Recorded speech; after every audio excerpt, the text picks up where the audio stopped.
আল্লাহ বলেন আলা সিরাতিম মুস্তাকিম, সরল পথের উপর, তাই না?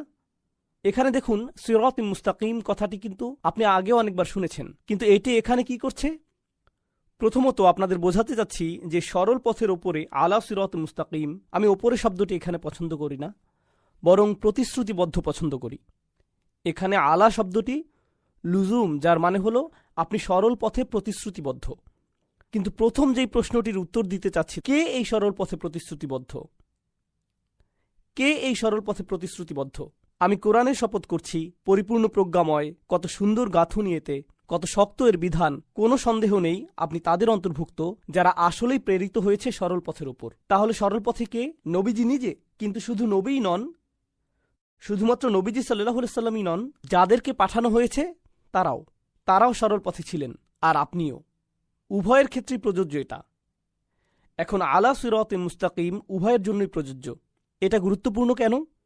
একটি রাস্তা কল্পনা করুন, আপনি সেই রাস্তার উপরে আছেন, শুধুমাত্র আপনিই আছেন সেই রাস্তায়, আর বাকি সবাই আপনাকে রাস্তা থেকে ধাক্কা মেরে সরিয়ে দিতে চাচ্ছে। তা আপনি এগিয়েই যাচ্ছেন, তারা চিৎকার করছে, এই রাস্তা থেকে নেমে যাও, কেন এখানে তুমি, ইত্যাদি ইত্যাদি। ভুল পথে যাচ্ছ তুমি, শুধু আপনিই সেই পথে যাচ্ছেন। এদিকে আল্লাহ আপনাকে সাহস দিচ্ছেন এগিয়ে যেতে। তিনি আপনাকে বললেন, দেখো, এই পথের পথিক হিসেবে তুমিই একমাত্র ব্যক্তি নও, এর আগেও আমি অন্যদের চালিয়েছি এই পথে। বুঝতে পারছেন? তাহলে এখন তো আপনি তাদের আরও বেশি খুঁজবেন, কারণ এই পথে অন্যরাও তো হেঁটেছে, এই পথের বাধাগুলো তারাও পেয়েছে আপনার পূর্বে।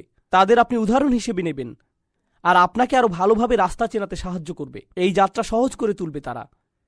এছাড়াও আপনারা বাস্তব জীবনেও এমন করেন কিন্তু। যেমন ধরুন ড্রাইভিং করে যাচ্ছেন, এখন খবর পেলেন সামনে ট্রাফিক জ্যাম বা অনেক পুলিশ রাস্তায়। আপনাদের কারো কারো গাড়িতে রাডারের মতো কি একটা আছে না? এটার ব্যাটারি ধরুন শেষ হয়ে গিয়েছে, তাই বন্ধুকে ফোন দিলেন, ইয়ো, আমি জর্জ বুশ রোডে আছি, বা কি জানি আপনাদের অন্য একটা টোল রোডে আছি, স্যাম হিস্টন না কি জানো, তো আমি এই রোডে আছি, অনেক পুলিশ এখানে, তো আমি কি জোরে চালিয়ে যাব? না না না না ভাই, আমি গত সপ্তাহে ওখানে গিয়েছিলাম, আমাকে ফাইন দিয়েছিল। আচ্ছা আচ্ছা, আমি হালাল লিমিটের ভিতরে থাকবো, তাই না? তো আপনি এমন কাউকে খোঁজেন যে এই রাস্তা দিয়ে আগে গিয়েছে, পথ চেনাতে সে আপনাকে সাহায্য করে। তো সাহায্যের একটি উৎস। আরেকটি জিনিস হলো, নবীজি সাল্লাল্লাহু আলাইহি সাল্লাম আল্লাহর কালামের মাধ্যমে খুবই শক্তভাবে আপোষহীন রায় দিয়ে যাচ্ছেন। আল্লাহ তো কর্তৃত্বের সাথে বলেন, তিনি কোনো দাসের মতো কথা বলেন না, মনিবের মতো কথা বলেন, তাই তিনি ক্ষমতা কর্তৃত্বের সাথে বলেন। কিন্তু মানুষজনের কাছে সেটা আপত্তিকর থাকে, কারণ তারা তো আল্লাহকে বলতে শুনছে না, তারা কার স্বর শুনছে? রাসূল সাল্লাল্লাহু আলাইহি সাল্লাম। তুমি এভাবে কথা বলার কে? তারা রেগে যাচ্ছে। কিন্তু নবীজি কি থেমে গেছেন? না, প্রতিদিনই তাকে একই পথে আরও এগোতে হচ্ছে না? এখন আমাকে বলুন তো, এই পথে আপনি এগুতে থাকলে যৌক্তিকভাবেই কি আপনি ঝামেলায় পড়বেন না? আরও বেশি বেশি করে ঝামেলায় পড়তেই থাকবেন। পথ পাল্টানোর জন্য দিনকে দিন আপনার উপর চাপ প্রয়োগ বাড়তেই থাকবে। যত বেশি অগ্রগতি করবেন ততই বাধা পাবেন, আরও বেশি বাধা। আরও সম্ভাবনা আছে যে আপনি দেখুন একটু চাপ তো সহ্য করতে পারবেন, কিন্তু কালকে আপনাকে আরও চাপ সহ্য করতে হবে, পরদিন আরও বেশি, পরে আরও বেশি, আরও বেশি, আরও বেশি। অবস্থা খারাপের চাইতে খারাপ হতেই থাকবে, সহজ হবে না, আর কঠিন হবে। একজন সাধারণ মানুষ আর কতই বা চাপ সহ্য করতে পারে? এক সময় না এক সময় কি হয়? ভেঙে পড়ে, পথ পাল্টে ফেলে। কিন্তু রাসূলুল্লাহ সাল্লাল্লাহু আলাইহি সাল্লাম, তার কঠোরতা, তার প্রতিশ্রুতি, এই সব কিছু এখানে দেখা যাচ্ছে। আর অন্যান্য নবীদের প্রতিশ্রুতিগুলো স্পষ্ট দেখানো হচ্ছে, কারণ তারা সবাই সরল পথের ওপরে, কখনোই বিচ্যুত হননি, কখনোই হননি। মানুষ তাদেরকে আক্রমণ করেছে, মানুষ তাদের নিয়ে হাসি ঠাট্টা করেছে, মানুষ তাদেরকে হুমকি ধামকি দিয়েছে, তাদেরকে নির্বাসিত করার, হত্যা বা অত্যাচার করার হুমকি নিয়ে এসেছে। এর পরেও তারা দমে যাননি। তাদের পরিবার এসেছিল তাদের কাছে, মুরব্বীরা এসেছিল, রাজনৈতিক নেতারা এসেছিল, সবাই এসেছিল, তবুও পথচ্যুত হননি, প্রতিশ্রুতিবদ্ধ ছিলেন। কঠোরতার এই ধারণাটাই জরুরি। এছাড়াও দেখুন, তিনি যে আসলে একজন রাসূল, এটাই কিন্তু তার একটা প্রমাণ। নইলে এত কষ্ট কেন শুধু শুধু সহ্য করবেন? আমরা কিন্তু এখনো সেই ধারণাতেই আছি যে এই কোরআনকে বহন করা সম্ভব শুধুমাত্র তখনই যখন আপনাকে প্রেরণ করা হয়, কারণ অতিরিক্ত চাপ, যেমন একজন মুফাসসির বলেছেন, ইলতিজামুহু দালিলুন আলা নবুয়তি ওয়াসিরাতিহি দালিলুন কামা আন্নাল কোরআন। এটা এখানে গুরুত্বপূর্ণ। কোরআনের নিখুঁত হবার কারণে, আমি যেটা বলেছিলাম, 3 ধরনের নিখুঁততা আছে কোরআনে, সেগুলোই প্রমাণ। এখন এই উদ্দেশ্যের প্রতি নবীর প্রতিশ্রুতি নিজেও আর একটা প্রমাণ, এই সবই প্রমাণ করে দিচ্ছে। কিন্তু এরপর এই আয়াত নিয়ে শেষ আরেকটা জিনিস আপনাদেরকে বলছি, আলা সিরাতিন মুস্তাকিম। এখানে কিন্তু বলা হচ্ছে না সরল পথের উপরে প্রতিশ্রুতিবদ্ধ, এখানে বলছে একটি সরল পথের উপর প্রতিশ্রুতিবদ্ধ, সিরাতিন মুস্তাকিম। ফানাক্কার লাফস, তিনি এটাকে নাকিরা করে দিলেন, সার্বজনীন করলেন। সাধারণভাবে সরল পথ আর একটি সরল পথ, এই দুইয়ের মাঝে পার্থক্য আছে। কারণ ফাতিহাতে আমরা কিন্তু বলি না যে আমাদেরকে একটি সরল পথে পরিচালিত করুন, আমরা বলি সরল পথে পরিচালিত করুন, ইহদিনাস সিরাতাল মুস্তাকিম। সেখানে একটি আল আছে, কিন্তু এখানে নেই। এটার কাজ কি? আসলে আপনি যখন আল সরিয়ে ফেলবেন তখন মানে দাঁড়াবে অপরিচিত কিছু, অজানা কিছু।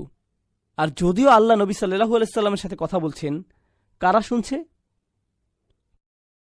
কুরাইশরা শুনছে। কুরাইশরা হয়তো কোরআন সম্পর্কে অনেক কিছু জানে না, আমরা দেখব যে তারা আসলেই হয়তো জানে না, কিন্তু অন্তত একটা জিনিস জানে, তারা নবী সাল্লাল্লাহু আলাইহি সাল্লামকে জানে। তিনি কোনো কথা না বললেও তারা বুঝতে পারে যে তিনি কোনো এক ধরনের সরল পথে বাঁচেন, তার পথ একদম সোজা, তিনি সবসময় সঠিকভাবেই কাজ করেন। অন্যভাবে বললে, আপনি যদি সবকিছু নাও বোঝেন, অন্তত তার চরিত্র লক্ষ্য করলেই উপলব্ধি করবেন যে এটা কোনো এক রকমের সরল পথ। শুধুমাত্র মুসলিমদের পর্যবেক্ষণ করাটাই যথেষ্ট, বিশেষ করে এই রাসূলুল্লাহ সাল্লাল্লাহু আলাইহি সাল্লামকে। শুধু ওনাকে দেখেই ধারণা হয়ে যাবে যে এটা একটি সরল পথ, আলা সিরাতিন মুস্তাকিম। আল্লাহকে এখনও নিজেকে উল্লেখ করছেন না, তিনি এখনও নিজের সম্পর্কে কিছুই বলেননি, এখনও না। যদিও তিনি বলছেন তিনি প্রেরিত, আপনাকে প্রেরণ করা হয়েছে, আপনি সরল পথে প্রতিশ্রুতিবদ্ধ, কিন্তু কার দ্বারা প্রেরিত? এই কোরআনের প্রজ্ঞাগুলো কোত্থেকে আসছে? এই পরিমাণ কর্তৃত্ব নিয়ে তিনি কিভাবে বলছেন? অবশেষে প্রশ্নের উত্তর আসছে, আর এত জোরালো ভাষায় উত্তরটি এসেছে, তানজিলাল আজিজির রহিম। 3টি শব্দ। প্রথম শব্দটি হচ্ছে তানজিলা। আপনাদের যারা অল্প স্বল্প আরবি জানেন, আর নাসাব আলাল ইগরা, এখানে একটি ফাতহা আছে। এর মানে কি বুঝতে পারছেন? মানে নরমভাবে এখানে বলা হচ্ছে না। আপনারা তো এভাবে পড়েন না, তানজিলাল আজিজির রহিম, আল্লাহু আকবার, না। তখন তানজিলা এভাবে আসে, তার মানে হলো আল্লাহ আয্যা ওয়া জাল্লা প্রচণ্ড কর্তৃত্বের সাথে কথা বলছেন, দৈববাণী। মানে স্বাভাবিকভাবে বলা হয় না, যেন আরবি ব্যাকরণের মাঝেই আশ্চর্যবোধক চিহ্ন বসে আছে। শক্ত ভাষা এটি। শুনে রাখো, এটা কি? এটা এমন কিছু যা নাজিল করা হয়েছে, দৈববাণী। কার দৈববাণী? কার বক্তব্য এটা? আল আজিজ আর রহিম, আল্লাহর 2টি নাম এখানে। আল আজিজ অর্থ এমন একজন যিনি সম্মান ও কর্তৃত্বের পূর্ণ অধিকারী। আল আজিজ 2টি জিনিস বোঝায়, যার কর্তৃত্ব আছে আর যিনি সম্মানের অধিকারী। কারণ আপনারা 2 ধরনের মানুষ দেখতে পাবেন। এক ধরনের মানুষের দেখবেন কর্তৃত্ব আছে কিন্তু কোনো সম্মান নেই। যেমন ধরুন, কোনো পুলিশ অফিসারের কর্তৃত্ব আছে কিন্তু কোনো সম্মান নেই। বাল্টিমোরে আমরা যেমনটা দেখলাম, তাই না? কর্তৃত্ব আছে কিন্তু সম্মান নেই। অন্যদিকে এমন মানুষও আছে যাদের সম্মান প্রচুর কিন্তু কি নেই? কর্তৃত্ব। এই দুটোর কারোরই ইজ্জা নেই। আরবিতে ইজ্জা উর্দুর ইজ্জতের মতো না, কিন্তু শুনতে এক হলো। আরবিতে ইজ্জা অর্থ যখন আপনার সম্মান আছে, আবার একই সাথে কি? কর্তৃত্ব। তখনই আপনার ইজ্জা আছে। যখন তিনি বলছেন এটা হলো এমন সত্তার বাণী যিনি সম্মানের অধিকারী, চূড়ান্ত কর্তৃত্বশীল, তখন আল্লাহ আয্যা ওয়া জাল্লা খুবই কঠিন একটা জিনিস বলছেন। মনে আছে, কোরআনের একটি বৈশিষ্ট্য হলো যে এটা রায় দেয়। আচ্ছা, কার মূলত রায় দেবার অধিকার আছে? তারই আছে যার কর্তৃত্বও আছে। আর যদি কারো কর্তৃত্ব থাকে আর সে রায়ও দেয়, তবুও কখনো কখনো, যেমন জাজ জুডি, আমি জাজ জুডি খুব দেখতাম মায়ের সাথে। জাজ জুডি কোনো রায় দিতেন, এই ছেলে চুপ থাকো তুমি, তাই না? এভাবেই বলে, অনেক মজা লাগতো। এই তুমি $500 ফাইন দেবে, এখন যাও এখান থেকে, এমনই হতো সব সময়। এরপর বাইরে ইন্টারভিউগুলো মজা পেতাম, ভালো লাগতো। বিশেষ করে যে হেরে যেত তার, কারণ যে জিততো সে তো বেশি কিছু বলতো না, হ্যাঁ আমি $500 পেয়েছি, এটুকুই বলতো তারা। কিন্তু যেই লোক হারতো তিনি তো খুবই খারাপ, বিশ্বাস হচ্ছে না তিনি এমনটা করলেন, এভাবে রায় তিনি কিভাবে দিতে পারেন, তাই না? অন্যভাবে বললে তার রায়তে কর্তৃত্ব ছিল কিন্তু কি ছিল না? সেখানে পূর্ণ সম্মান ছিল না। আল্লাহ আয্যা ওয়া জাল্লা বলেন এই কোরআন রায়তে পূর্ণ, আর সেই রায়গুলো কঠিনভাবে নিতে হবে, কারণ তা কর্তৃত্বশীল সত্তার কাছ থেকে এসেছে, তাই এটা সম্মানেরও যোগ্য। এটাই আল আজিজ শব্দের মধ্যে চলে এসেছে। এভাবে কিন্তু এটা আবার আল কুরআনিল হাকিমের দিকেও ফিরে যাচ্ছে। আজকে ইনশাআল্লাহ আমি আপনাদের সাথে আল কুরআনে বর্ণিত আল্লাহর একটি অনন্য এবং অসাধারণ নাম সম্পর্কে আলোচনা করব। এই নামটি অনন্য কারণ আল্লাহ এই একই নাম তার নিজের জন্য ব্যবহার করেছেন, আবার বিশ্বাসীদেরকেও এমন হতে বলেছেন। আল্লাহ আমাদের সম্পর্কে বলেছেন ওয়াকালিলুম মিন ইবাদিয়াশ শাকুর, এবং আমার বান্দাদের মধ্যে খুবই অল্পই শাকুর। শাকুর অর্থ চরম কৃতজ্ঞ, আর কৃতজ্ঞ হওয়া এবং গুণগ্রাহী হওয়া দুইটা ভিন্ন ভিন্ন জিনিস। কৃতজ্ঞ মানে কেউ যদি আপনার কোনো উপকার করে তাহলে আপনি তাকে থ্যাংক ইউ বা ধন্যবাদ বলেন এবং মনে মনে তার প্রতি কৃতজ্ঞতা অনুভব করেন। গুণগ্রাহী মানে আপনি সব কিছুতে ইতিবাচক দেখেন, সব পরিস্থিতিতেই আপনি ভালো কিছুর সন্ধান পেয়ে থাকেন। আমাদের রাসূলুল্লাহ সাল্লাল্লাহু আলাইহি সাল্লামের জীবনে অন্যতম দুর্বিষহ একটা ঘটনা ছিল ইফকের ঘটনা, যখন মদিনাতে তার পরিবারের বিরুদ্ধে অপমানজনক অপবাদ রটনা করা হয়। আর এই মিথ্যা অপবাদ রটনার কাজ 30 দিন পর্যন্ত চলতে থাকে। 30 দিন পর আল্লাহ নাজিল করেন লা তাহসাবুহু শাররাল লাকুম বাল হুয়া খায়রুল লাকুম, এটাকে তোমাদের জন্য ক্ষতিকর মনে করো না, বরং তা তোমাদের জন্য কল্যাণকর। তো এভাবে আল্লাহ আমাদের মনোভাব পরিবর্তন করেন এবং তিনি চান আমরা যেন শাকুর হই, যার অর্থ চরম গুণগ্রাহী হওয়া, আল্লাহর তারিফ করার জন্য উপায় খোঁজা। আর আমাদের জন্য ব্যাপারটা উপলব্ধি করা সহজ, কিন্তু আল্লাহ সব কিছুর মালিক, নিজেকে শাকুর বলছেন। আল্লাহ আযজা ওয়া জাল্লা বলছেন ইন তুকরিদুল্লাহ কারদান হাসানা ইউদাইফু লাকুম ওয়া ইয়াগফির লাকুম আল্লাহু শাকুরুন হালিম। আল্লাহ গুণগ্রাহী, পরম ধৈর্যশীল। সূরা তাগাবুনের এই আয়াতে আল্লাহ নিজেকে শাকুর বলছেন, আর সূরা ফাতিরে তিনি নিজেকে 2 বার শাকুর বলেছেন। আমরা আল্লাহ আযজা ওয়া জাল্লার জন্য শাকুরের অর্থ হিসেবে গুণগ্রাহী শব্দটি ব্যবহার করে থাকি। আল্লাহ তার নিজের সম্পর্কে বলছেন তিনি চরম গুণগ্রাহী। তাই আমি আপনাদের সবার জন্য বিষয়টি সহজ করে তুলে ধরার চেষ্টা করব, যেন আমরা এখান থেকে শিক্ষা গ্রহণ করতে পারি এবং বুঝতে পারি আল্লাহ কেন আমাদের জন্য এমন একটি শব্দ ব্যবহার করলেন। আমাদের কোনো কিছুই আল্লাহর প্রয়োজন নেই, কিন্তু আমরা আমাদের সব কিছুর জন্য আল্লাহর মুখাপেক্ষী। আল্লাহ হলেন গানি, তিনি সব ধরনের প্রয়োজন থেকে মুক্ত। তিনি হলেন হালিম, কেউ তার প্রশংসা না করলেও, তার প্রতি কৃতজ্ঞতা প্রকাশ না করলেও তিনি নিজে নিজেই প্রশংসিত। কোনো কিছুর অস্তিত্ব না থাকলেও আল্লাহর প্রশংসা এবং কৃতজ্ঞতা এমনিতেই বর্তমান আছে। ওয়া আতাকুম মিন কুল্লি মা সাআলতুমুহ, যে সকল বস্তু তোমরা চেয়েছো তার প্রত্যেকটি থেকেই তিনি তোমাদেরকে দিয়েছেন। তোমাদের যা কিছুর প্রয়োজন হতো তার সব কিছুই আল্লাহ তোমাদেরকে দিয়েছেন। আমরা প্রতিনিয়ত তার নিকট কৃতজ্ঞতার ঋণে আবদ্ধ।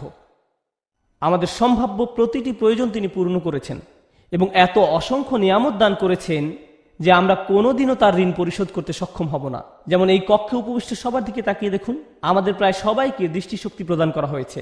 আমাদের সবারই উঠে দাঁড়ানোর এবং চলাফেরা করার ক্ষমতা রয়েছে। এই পৃথিবীতে এমন বহু মানুষ রয়েছে যারা দাঁড়াতে পারে না, হাঁটতে পারে না। আমরা যে ঘুমাতে পারি এটাকে আমরা কোনো নিয়ামতই মনে করি না। আমাদের হাতের আঙুলগুলোকে আমরা কিছুই মনে করি না, মনে হয় যেন আমরা এগুলোর মালিক। এমন অনেক মানুষ রয়েছে যাদের হাত নেই বা প্যারালাইসিসের কারণে হাত নাড়াতে পারে না, হাসপাতালের বিছানায় শুয়ে শুয়ে চোখ ছাড়া আর কিছুই নাড়াতে পারে না, বা বাসায় পড়ে রয়েছে। ব্যাপারটা হলো এই পৃথিবীতে আমাদের যা কিছু আছে তার সবই মূল্যবান, আর আমরা এর মূল্য নির্ধারণ করি টাকার অঙ্কে। এখন যদি কেউ বলে আপনার পা কিনতে চাই, মূল্য কত?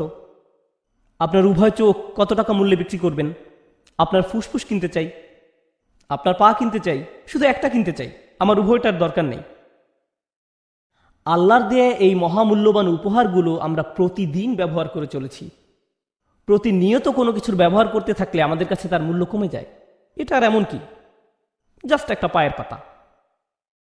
আবার অভিযোগ করি এটা খালি চুলকায়।